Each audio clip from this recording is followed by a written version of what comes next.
Good morning, सुप्रभात मेरे छोटे छोटे प्यारे प्यारे बहनों और भाइयों। तो आज हम फिर से एक नया सेशन लेकर आपके सामने आ चुके हैं।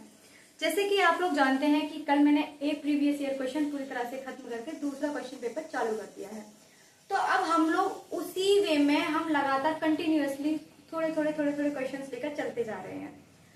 चलिए, तो आइए हम लोग शुरू करते हैं। आज का पहला क्वेश्चन क्या कहता है, तो देखिए। तो पहला क्वेश्चन है आपका बच्चों, हमको दे रखा है बिंदु, क्वेश्चन दे रखा है बिंदु -4,0, ये ए बिंदु है, ये बी दे रखा है 4,0 और सी दे रखा है हमारे पास 0,3। एक त्रिभुज के शीर्ष हैं।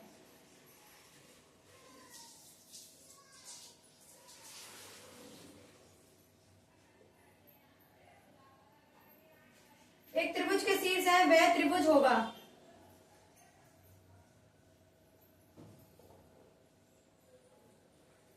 मैं आपको हर रोज जब भी वीडियो बनाती हूँ, जब भी इस तरीके का क्वेश्चन आता है, तो मैं आपको हर बार यही बात बताती हूँ कि जब भी आपको पॉइंट दे रखे हों तो समझ जाइएगा ये क्वेश्चन आपका निर्देशांक ज्यामिति से है। तो आपके इस क्वेश्चन में पूछा गया है कि आपसे कहा गया है कि आपको 3 पॉइंट दे रखे हैं एक ट्राइंगल के।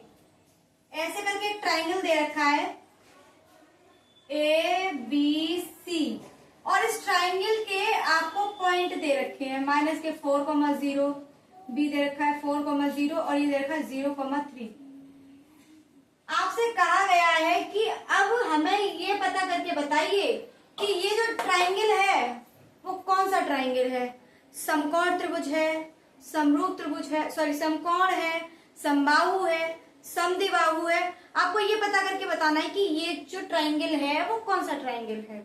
तो हम ये इस तरीके का क्वेश्चन जब भी आएगा तो हमको इस तरीके के क्वेश्चन में क्या करना है, सबसे पहले इसका डिस्टेंस निकालना है, ए और बी का, फिर बी और सी का, और फिर सी और ए का। यदि सारी की सारी डिस्टेंस सेम आती है तो वो समबाहु त्रिभुज है। अगर कोई दो भुजाओं का डिस्टेंस सेम आता है तो समद्विबाहु त्रिभुज है। तो चलिए स्टार्ट करते हैं। तो सबसे पहले हम निकालेंगे ए बी की दूरी। तो ए बी के बीच की दूरी, तो हम ए बी के बीच की दूरी निकालेंगे। तो फॉर्मूला आप लोग जैसे कि जानते हैं, x2 - x1 का whole square plus y2 - y1 का होल स्क्वायर। आई होप ये फॉर्मूले आपको रट जाने चाहिए, क्योंकि ये फॉर्मूला मैं कम से कम 6वीं या 7वीं बार करा रही हूँ। तो ये फॉर्मूले धीमे धीमे आप मेरे साथ करते रहेंगे ना, आपको क्वेश्चंस भी समझ में आने लगेंगे, आपको फॉर्मूले रट जाएंगे और आप क्वेश्चन को देखते ही समझ में आ जाए कि हाँ इस क्वेश्चन मुझे क्या करना है। बस आप लोग मेरे साथ करते रहिए, जितना मैं करा रही हूँ ना बस उतना करते रहिए। तो देखिए मैंने क्या किया, मैंने x2 a और b, यानी कि मैं इसको मानूंगी x1 और इसको मानूंगी y1, इसे मानूंगी x2 और इसे मानूंगी y2। x2 क्या दे रखा बेटा 4, x1 क्या दे रखा है -4, प्लस y2 कितना दे रखा है 0, y1 कितना दे रखा है 0 का स्क्वायर। देखिए कितना निकल के आता है 4, माइनस माइनस का मल्टीप्लाई हो जाएगा तो किसका कितना हो जाएगा, प्लस का। अब देखिए 4 और 4 8 का स्क्वायर, स्क्वायर से रूट हट जाता है। जो स्क्वायर होता है वो क्या कर देता है, रूट को कैंसिल आउट कर देता है। बाहर क्या निकल के आएगा आपका 8, यानी कि ए बी के बीच की दूरी हमारी क्या आ गई 8, यानी कि ये वाली भुजा जो है वो कितनी लंबी है 8 मीटर। अब आते हैं हम, अब इसको देखते हैं, समझ में आ गया होगा आई होप। चलिए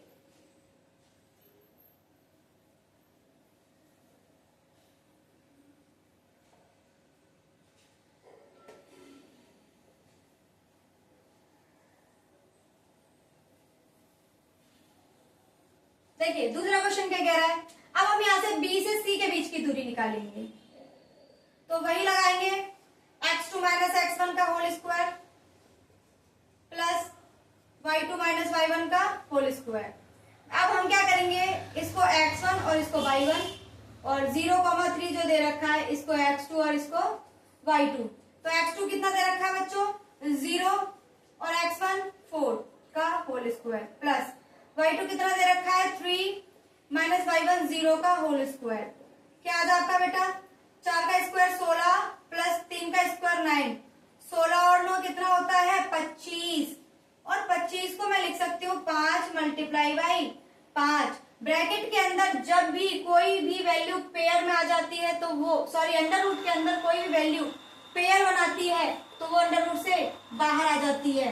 यानी कि बीसी का डिस्टेंस कितना है बच्चों 5। मैंने मान लिया ये 5 है, यहाँ मीटर नहीं लगाते बहुत बड़ा हो जाएगा। ठीक है, अब आते हैं बीसी की वैल्यू समझ में आ गई होगी। अब एसी निकाल लेते हैं।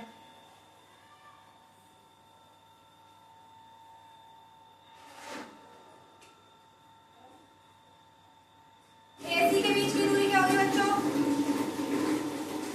x2 माइनस x1 का whole square plus y2 minus y1 का whole square. x2 minus x1, अब हम क्या करेंगे यहाँ पे इसे x1 और y1 और इसे x2 और y2। x2 कितना माइनस का 4, x1 कितना है 0 का होल स्क्वायर प्लस ये कितना है y1 3 और सॉरी y2 कितना है 0 और ये कितना 3 का होल स्क्वायर। चलिए इसे सॉल्व कर लेते हैं। 4 का स्क्वायर 16, 3 का स्क्वायर 9, 16 और 9 टोटल होता है 25।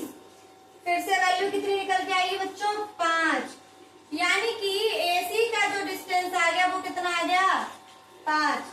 आप लोग देख सकते हैं कि इसमें दो भुजाओं का जो डिस्टेंस है वो इक्वल आया है। क्या आया है इक्वल। तो मैं यहाँ पर लिख सकती हूँ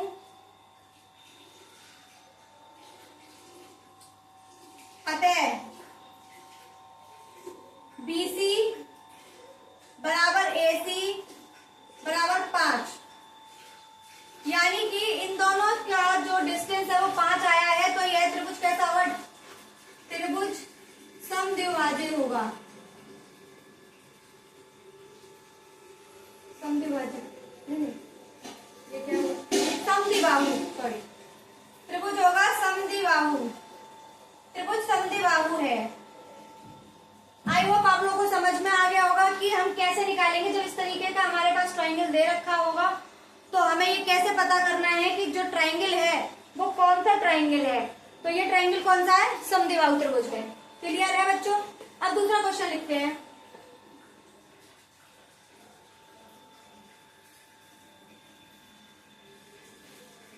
दूसरा क्वेश्चन क्या है बच्चों क्वेश्चन दे रखा है हमको tan थीटा बराबर है 2ab अपॉन में a स्क्वायर माइनस के b स्क्वायर। तो cos थीटा की वैल्यू ज्ञात कीजिए। हमें tan थीटा की वैल्यू दे रखी है 2ab over a square minus b square. तो cos थीटा की वैल्यू ज्ञात कीजिए। तो आप कैसे ज्ञात करेंगे। सबसे पहले इसमें हमें क्या लगाना होगा। हम देख लेते हैं एक ट्राइंगल समकोण त्रिभुज बनाएंगे। समकोण त्रिभुज में ये आपका 90 डिग्री यानी कि ये क्या आपका समकोण एंगल है। मैंने यहाँ पे A B C लिख दिया। अब हम ये देखेंगे कि हमारा tan थीटा किसके बराबर होता है। तो साइड से लिख लीजिए लाल बट्टे कक्का। तो हमारा लास्ट में कौन होता है tan। यानी कि आपके tan किसके बराबर होता है लंब बट्टे आधार के। तो tan क्या है लंब बट्टे आधार। ऊपर वाली वैल्यू लंब नीचे वाली वैल्यू आधार। लंब क्या होगा 2ab यानी कि यहाँ से 2ab। आधार क्या होगा a स्क्वायर माइनस के है b स्क्वायर। अब हमें ये देखना है कि cos थीटा किसके बराबर होता है। तो यहाँ से देख लीजिए cos थीटा किसके बराबर होता है। cos थीटा होता है बीच वाला यानी कि आधार बट्टे कर्ण। आधार बट्टे कर्ण हमारे पास क्या क्या है cos थीटा निकालने के लिए। हमारे पास आधार है लंब है लेकिन क्या नहीं है कर्ण नहीं है। तो हम क्या निकालेंगे सबसे पहले कर्ण निकालेंगे। कर्ण निकल आएगा तो cos थीटा की वैल्यू खुद ही निकल आएगी। तो चलिए निकाल लेते हैं कर्ण को। तो जब भी हम तीसरी वैल्यू निकालते हैं तो उसके लिए लगा लेते हैं पाइथागोरस प्रमेय। तो पाइथागोरस प्रमेय आपके दिमाग में अब तक छप जानी चाहिए। आई होप छप भी गई होगी। तो आइए करते हैं लंब का स्क्वायर प्लस आधार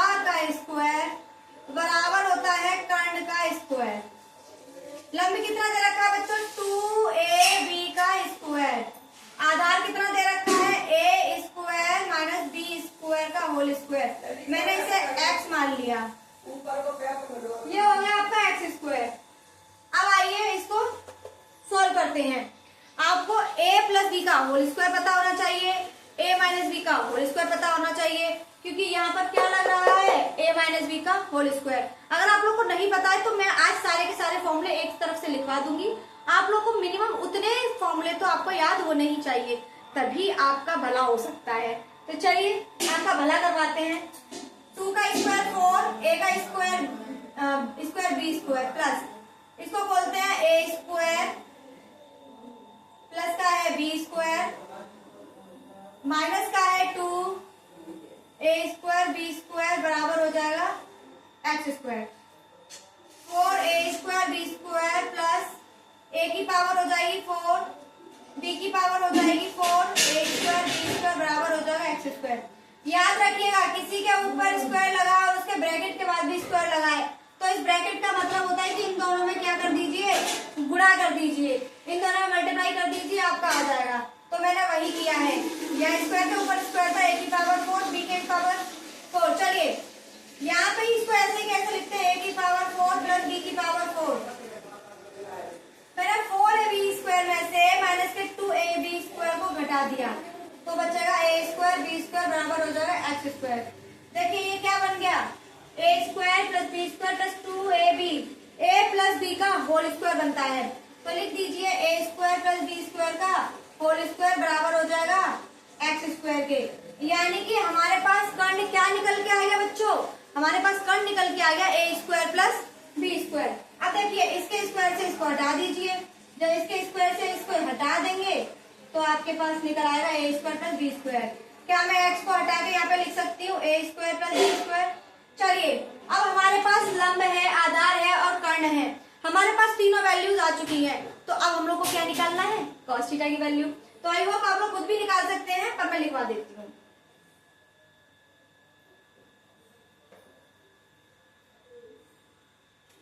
cos थीटा बराबर होती है आधार बट्टे कर्ण के। आधार क्या है, a square minus b square और कर्ण क्या है, a square plus b square. ये आपका cos थीटा है।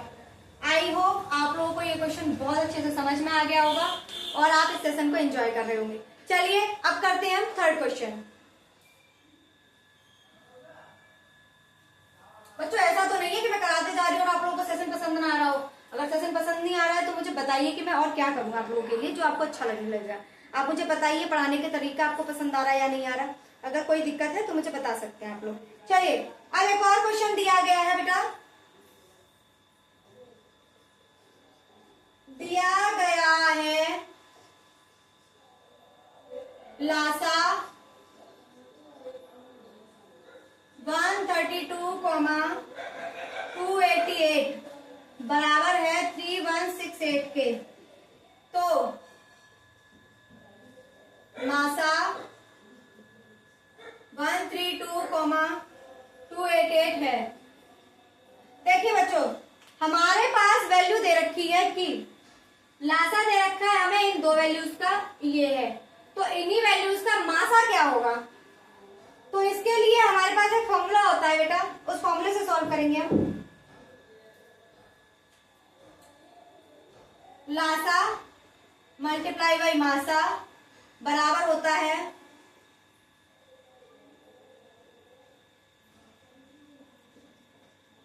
संख्याओं का गुणनफल।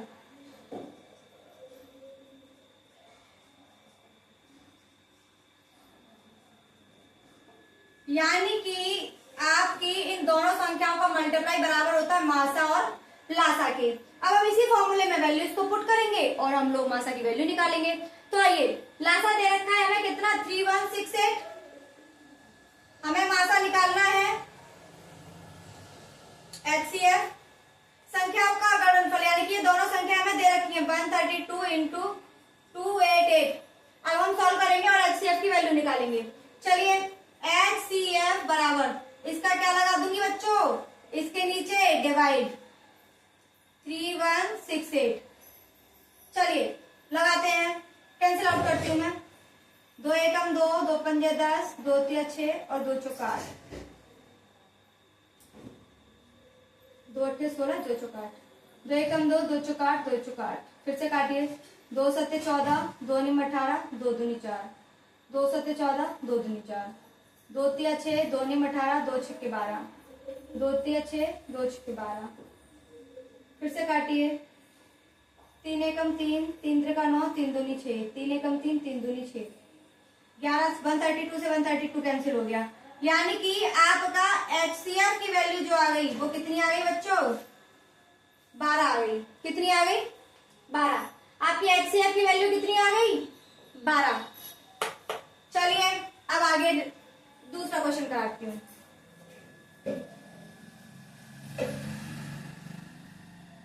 चलिए अब देखिए एक और क्वेश्चन है आपके सामने।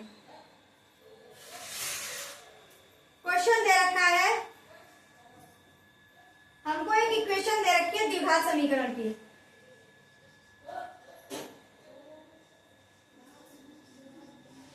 द्विघात समीकरण दे रखा है 3x² माइनस के 6x प्लस 4 बराबर 0 का विविक्त कर होगा।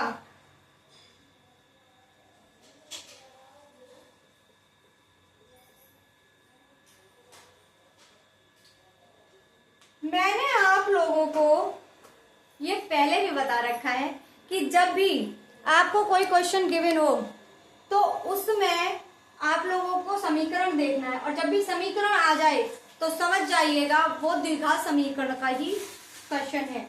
और इसमें हमें दो ही चीज पूछता है, या तो आपसे मूल पूछ लेगा या आपसे विविक्त कर पूछ लेगा, या फिर एक्स और वाई की वैल्यू फाइंड करने के लिए बोलेगा।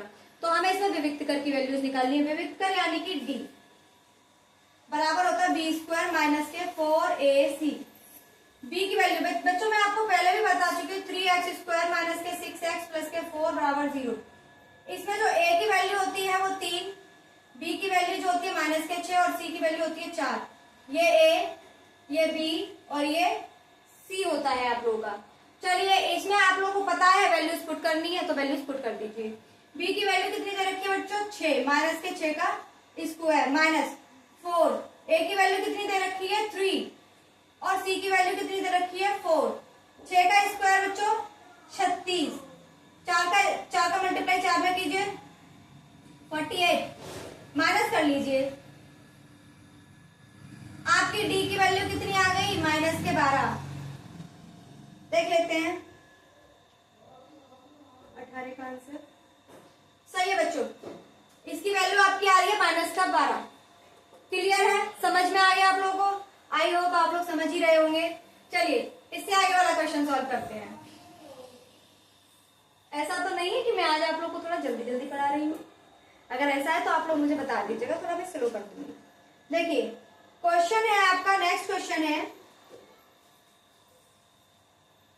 बिंदुओं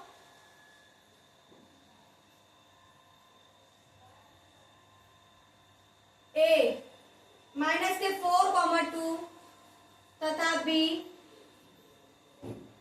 5,6 को जोड़ने वाले रेखाखंड का मध्य बिंदु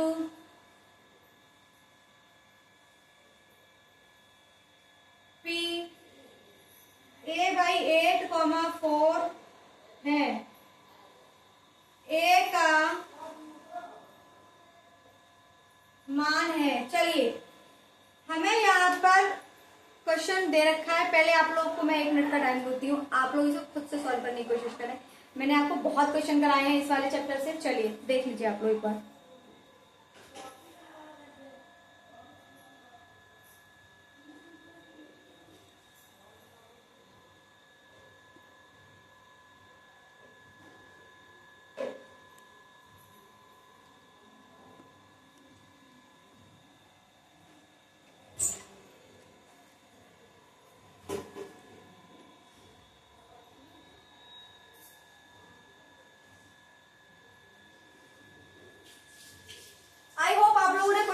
सॉल्व करने की कोशिश करी होगी। तो चलिए अब मैं इस क्वेश्चन को आपको सॉल्व करवाती हूँ। उसने बोला एक रेखाखंड, यानी कि किसी रेखा से मैंने कुछ टुकड़ा काट कर ले लिया, वो आपका ये निकल के आया। उसमें आपको ए और बी की वैल्यू दे रखी है और बीच में आपको एक मध्य बिंदु दे रखा है पी। आपको ए और बी की वैल्यू क्या दे रखी है बेटा, -4,2 और बी की वैल्यू दे रखी है 5,6 और पी की वैल्यू आपको दे रखी है a/8,4। उसने बोला है कि ए की वैल्यू ज्ञात कीजिए। हमें ए की वैल्यू ज्ञात करनी है। जैसे कि आप लोग जानते हैं कि ए और बी के बीच का बिंदु, जब हम मध्य बिंदु को निकालते तो हम फॉर्मूला लगाते हैं आपका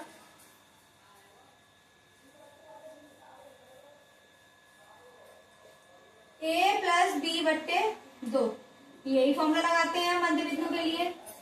अब हमारे पास ऑलरेडी मध्य बिंदु गिवन है, तो हम लोगों को सिर्फ और सिर्फ उसमें ए की वैल्यू निकालनी है। तो यहाँ पर ऑलरेडी a/8 की वैल्यू हमें गिवन है। ए की वैल्यू हमें -4 दी गई है और बी की वैल्यू +5 दी गई है, बट्टे 2। हम क्या करेंगे, 2 से 8 कैंसिल कीजिए 4 बार, और आपके पास 5 में से 4 काटो कितना बचेगा 1। 4 का 1 में मल्टीप्लाई कीजिए तो a बराबर कितना हो गया 4, यानी आपकी a की वैल्यू कितनी आ गई बच्चों 4। क्लियर है। चलिए आइए नेक्स्ट क्वेश्चन करते हैं।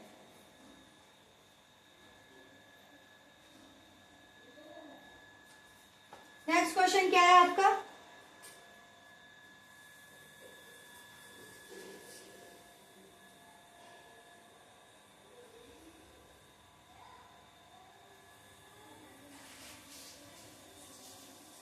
दो समरूप त्रिभुजों के क्षेत्रफल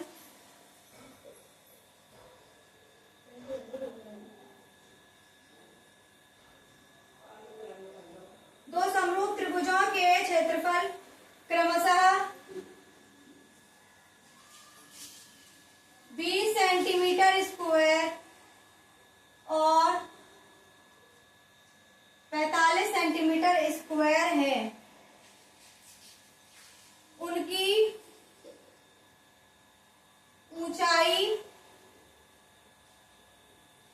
ऊंचाइयों का अनुपात होगा।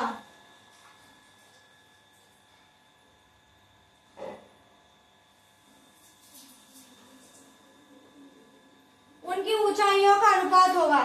देखिए इस बात का खास ख्याल रखिएगा कि जब भी दो समरूप ट्रायंगल आते हैं तो उनके जो ऊंचाइयों का रेशियो होता है वो उनके त्रिभुज के जो एरिया होता है उसके स्क्वायर के रेशियो के बराबर होता है। मेरे कहने का मतलब क्या है, मैं आपको समझाती हूँ। देखिए आपके पास दो ट्रायंगल दे रखे हैं, इनकी कुछ हाइट दे रखी है और इनका कुछ एरिया दे रखा है। तो जो इनकी हाइट होगी वो इनके एरिया के स्क्वायर के अनुपात के बराबर होती है। तो देखिए इसको कैसे लिखेंगे हम लोग, टोटल दो समरूप त्रिभुज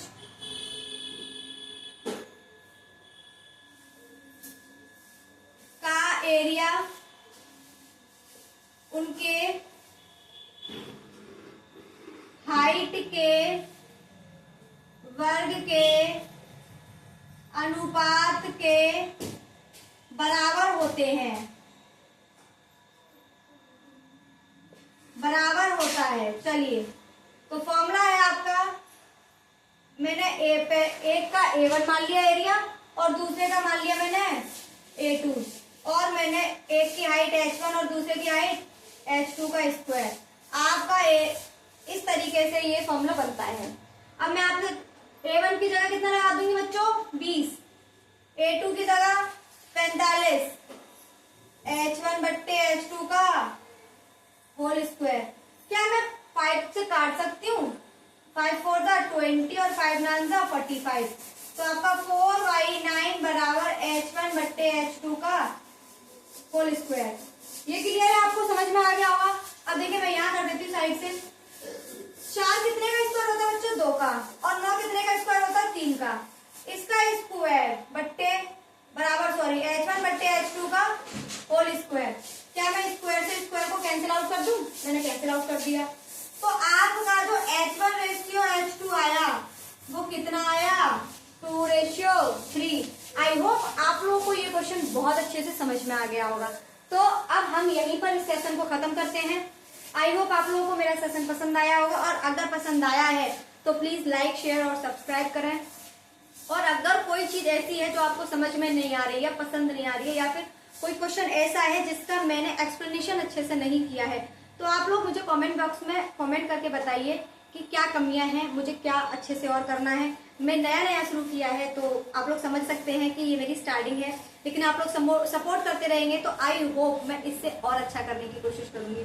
आप लोगों के लिए मैं पूरी तरह से लग जाऊंगी, बस आप लोग मेरा सपोर्ट कीजिए। और गारंटी देती हूँ, आप लोग मेरे से, मैं जो क्वेश्चन बना रही हूँ वो क्वेश्चन बनाते रहिए और बस मुझे फॉलो करते रहिए। मैथमेटिक्स में आपका एक भी क्वेश्चन नहीं छूटेगा, इस बात की मैं गारंटी देती हूँ आपको। चलिए अब यहीं पर हम आज के सेशन को बंद करते हैं, और हम आपसे हमारी मुलाकात होगी कल।